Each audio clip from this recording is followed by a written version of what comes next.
Are we just the products of our lineage? What do we owe our ancestors? Where does one draw the line between family and monster? When you're evil, can you recognize it in yourself? I am Jan, welcome to my channel where we discuss books, nostalgia, and the places where these things meet. This is an adult channel meant for adult viewers. Now let's recap. Amy and Dan have finally uncovered which branch their parents and thus they belong to. It's the mysteriously menacing Madrigals. With several clues under their belt, as well as countries, they're continuing to follow their parents' travels, but the two siblings' relationship will be put to the ultimate test this time around.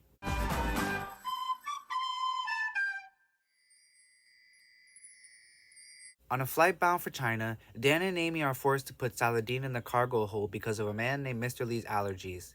They're sad, but mostly because they don't have the cat to distract them from the thoughts of their being Madrigals. When the in-flight movie begins to play, Dan and Amy are the only ones to see a film about the Forbidden City.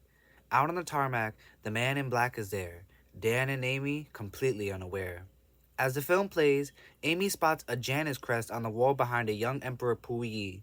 She tells Dan that anyone could have left it, and when she brings up eunuchs, she reminds Dan that all cultures have a bit of strangeness to them, even their own. Experiences are not universal! When they arrive in Beijing, Dan decides to let Saladin out of the cat carrier again. He's always doing stuff like this, he's soft on the cat. Saladin jumps onto a stranger only for it to be Alistair O. He wants to exchange information again, very Ekaterina of him. Shit, here we go again. They tell him no and keep it moving. They're headed to the Palace Museum inside the Forbidden City. At the museum, Dan and Amy take a tour while Nellie goes to book a hotel with Saladin. The kid comes to the conclusion that the clue that brought them there must be connected to the Janus branch, like how the previous clue was connected to the Tomas. Dan has Amy create a diversion while he goes to look for the crest.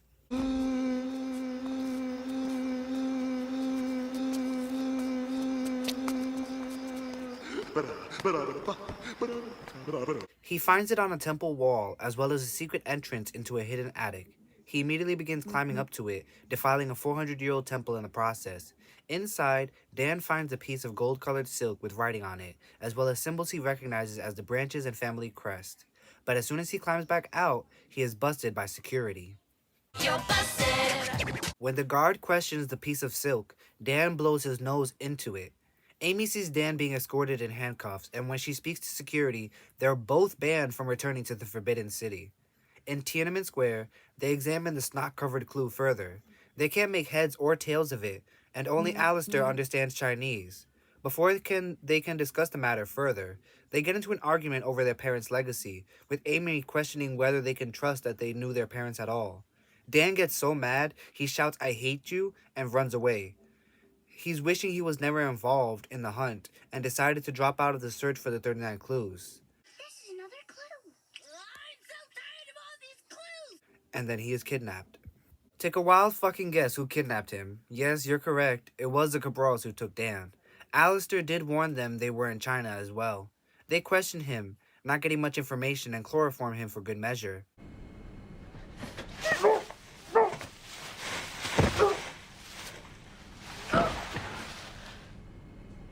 Back with Nellie, she finds Amy sulking and blaming herself for the fight her and Dan had. It's not your fault. When Nellie and Amy search Tiananmen Square, they can't find Dan, and Saladin is no use in helping to locate him, only thinking of food. Dan wakes up on a conveyor belt in a factory about to die. Since he is nearly 4 stories up, he uses his wits to break the machine instead of jumping. When he gets down, he learns the factory makes Jonah Wizard lollipops, and who shows up soon after? Jonah himself. However, Jonah is quick to realize that Dan is lost and offers to help him find his au pair and sister. This was actually really sweet. Jonah felt bad about leaving him to the Crocs in Egypt. He takes Dan along with him and his dad as they tour around Beijing. They buy him new clothes, and Jonah even offers to play video games with him. Again, really heartwarming to see these kids remember they're just kids. Dan even mentions how he hasn't played video games since Grace's funeral several weeks ago. Amy can't sleep that night. She's so worried about her brother.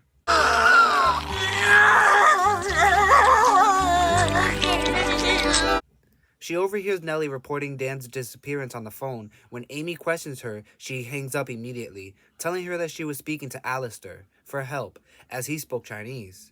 Amy questions why, if she was speaking to Uncle O, why did she have to look up the number? The numbers, basically. What do they mean? The next day, they meet Alistair for breakfast, hoping he can help find Dan. They show him the clue they found in the Forbidden Palace, and he helps them translate it for them. Their uncle also suggests visiting the upcoming Jonah Wizard concert, as maybe Dan went there. At the concert, Dan and Jonah have to be escorted out after fans break through backstage. With Amy and Nellie, they try to barrel through the crowd, missing Dan without even realizing it. When they confront Jonah, he claims not to know anything, and to think, I thought he was actually being kind. He offers them a ride, they miss Dan by 15 seconds. Later, Jonah meets Dan at the hotel, where he has a doctor attend to his cuts and scrapes. He tells Dan they're leaving Beijing to go to Henan province to visit the Shaolin Temple. Dan eagerly accepts his chance to meet the famed martial artists. When Amy and Nellie meet up with Alistair to brief each other, they find him drawing a symbol that he says means charm. Then, he holds up an article about the concert the night before, and mentions Dan being with Jonah, and the girls realize they were lied to. When Amy wonders what Jonah wants with Dan, Alistair tells them how the Cahills have caused a stir in the clues hunt, being able to get far in the hunt with limited resources. Yet Amy is determined to find Dan first and foremost, so she suggests following Jonah on his next stop to the Great Wall. With the wizards and Dan, they land in a small village and arrive at the Shaolin Temple with no issue, and are given a tour. It's only later on the tour that the monks realize who Jonah is and tells him how they know of him. As they take them deeper into the mountain, Dan is offered the chance to learn wushu, or martial arts. Everybody was kung fu fighting. Cut to Nellie with Amy on a bus to the Great Wall. Amy is reading about Pu Yi, and Nellie is frantically checking for Jonah Wizard fans. She thinks about the instructions her handler gave her that the clue hunt takes precedent over finding Dan, about how she is deceiving the kids about her true mission, but she does her job and helps to distract Amy. She's an icon. She's a legend. Amy info dumps about Emperor Pu Yi and his tragic story, mentioning how Cahill kids don't get childhood. She thinks over the clue on the piece of silk more, wondering what it could mean. But not before they finally arrive at the Great Wall, not sure how they'll find Jonah amongst the huge structure. Back with Dan, we catch him learning some entry-level wushu techniques before they stop for a meal of fried worm larvae. When he goes outside to get some air, he checks out the complex. At a viewing platform, he spots a statue of Bodhidharma on top of Mount Song. He of course decides to check it out, beginning the ascent up the steps to it. Jonah is told by Li Wuchen, the head abbot, that they're not fans, they're Janus members. He tells him that his mother, Cora, the head of the Janus branch, believes the last piece of the Janus serum is in China. The monk tells him the serum may have already been assembled and left preserved somewhere by the Qing Dynasty Emperor Pu Yi and his tutor, Reginald Fleming Johnston, another Janus. They're interrupted by a monk bringing in Broderick Wizard's phone. He has a message with a secret code, and the Shaolin monk is the one who helps to decipher it. He tells him about the terracotta warriors and where the code is pointing.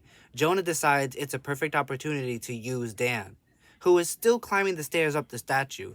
He reaches the top, he finds a hole that it begins to climb into, where he finds a wrapped bundle of burned lab equipment. He considers it might be Gideon Cahill's. Dan thinks about how fire is involved in every Cahill life.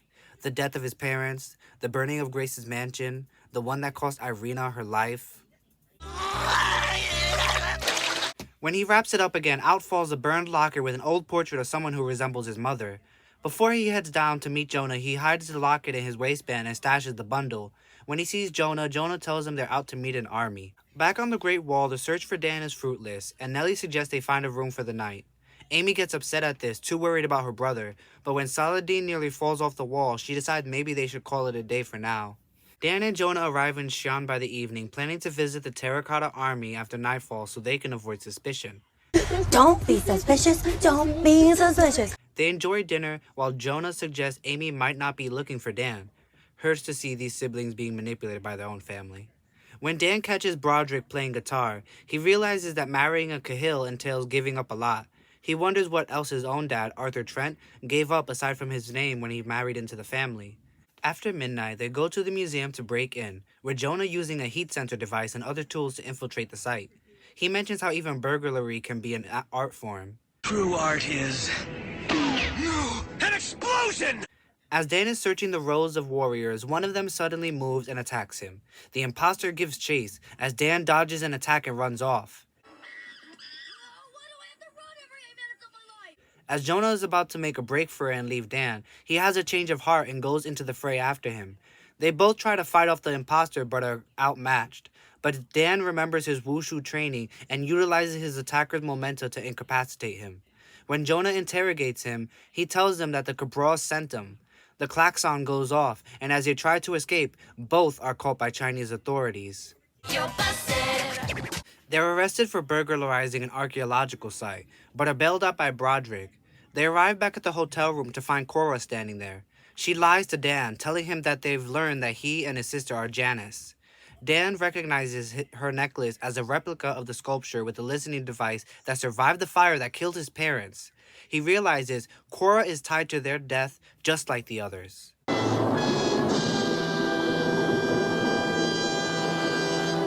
But Dan isn't cowed into submission. Instead, he exclaims that he is a Madrigal and storms away, leaving the wizards in shock. I was in pure shock. I thought I might have misheard. Play with me. Nellie tries distracting Amy by having them look up world events in the 1920s to figure out what Puyi was doing, but don't uncover much. Back with Dan, he leaves a voicemail and heads into a cyber cafe when he spots a broadcast on the store's television. Then back again to Amy and Nellie, again on the Great Wall. When Amy offers to take a photo of a couple, she spots a familiar symbol. It's the Chinese character that Alistair was drawing. A tourist tells Amy charm isn't a good translation. A more accurate one would be grace. The symbol is on a wooden door of a tower. When they find another door with the symbol up on landing, Nellie pulls out 2 bobby pins from her pocket and breaks into it.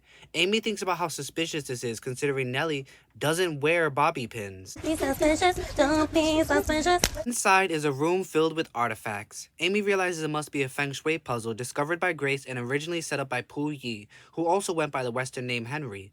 When Amy is done rearranging the pieces, it reflects and refracts a beam of light to cast an image of an inverted V shape. Amy says she knows where the next clue is, where the earth meets the sky. Dan sees the halt on the television climbing Mount Everest, coming to the conclusion that that is where the next clue must be. He searches up where to get close to the mountain by traveling to Lhasa, Tibet. This is only like 2 years after Tibetan protests against China's persecution of Tibet and Tibetan Buddhists. Nellie gets Dan's voicemail and rushes to tell Amy. They've arrived at an airport in Beijing to travel to Mount Everest as well. It's even mentioned here how one needs a special permit to travel to Tibet, and it can take months to get one, but Nellie is able to get their special permits rushed for tomorrow though. She's an icon. After Amy listens to the voicemail, they discuss how George Mallory climbed the mountain in 1924, the same year of Puyi's breakthrough. When Nellie says the altitude may be an issue, Amy mentions she may have a solution. With Dan, he is bored on the 30-hour train ride to Lhasa. He is also plagued by symptoms of altitude sickness.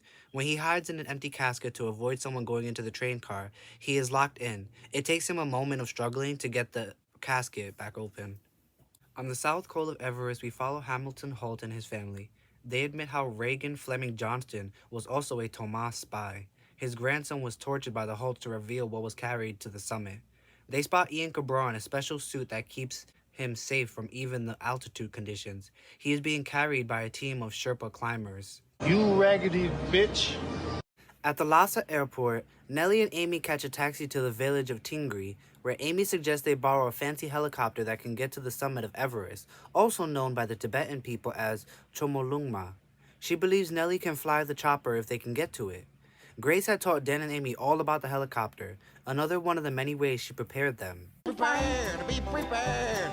This lesson must be shared. This lesson must be shared to be prepared. And Dan has just arrived at the same helipad.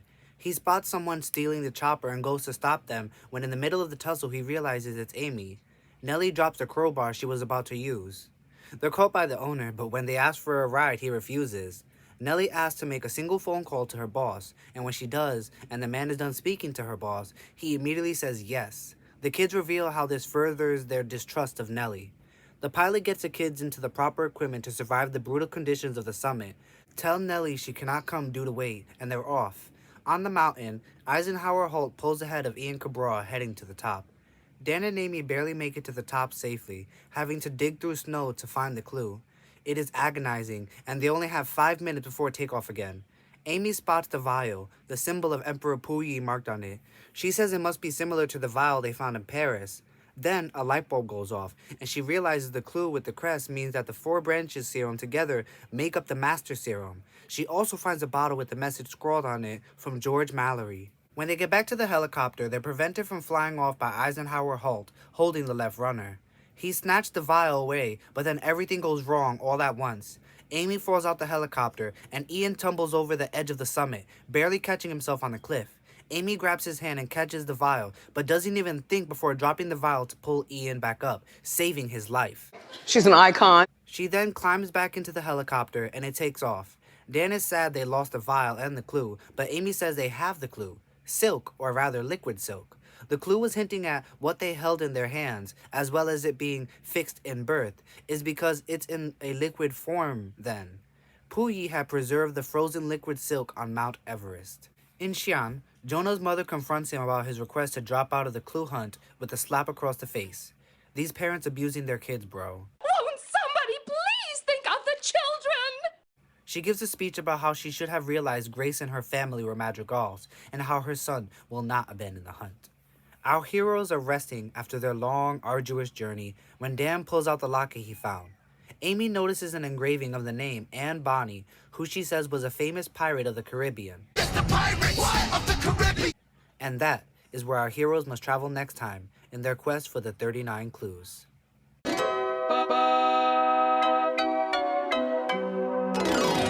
So now the others will learn of the Cahill's madrigal heritage and will be gunning for them twice as hard. The stakes continue to get higher as we near the end of the series. So far, our clues include iron solute, tungsten, gold, myrrh, melted amber, water, aloe vera, and now liquid silk. And we've also learned that each branch had a portion of the Master Serum that gave them their skills in the first place. Jane had the Janus Serum that gave them their artistic talent. Luke had the Lucian Serum that made them skilled liars. Thomas had the Tomas Serum that gave them their strength. And Catherine had the Ekaterina Serum that made the ECAT so smart. But that's all for now. Catch you all in the next one. Don't forget to leave a like, comment below, and subscribe to my channel for my Jan shenanigans and literary nostalgia. Bye! Bye.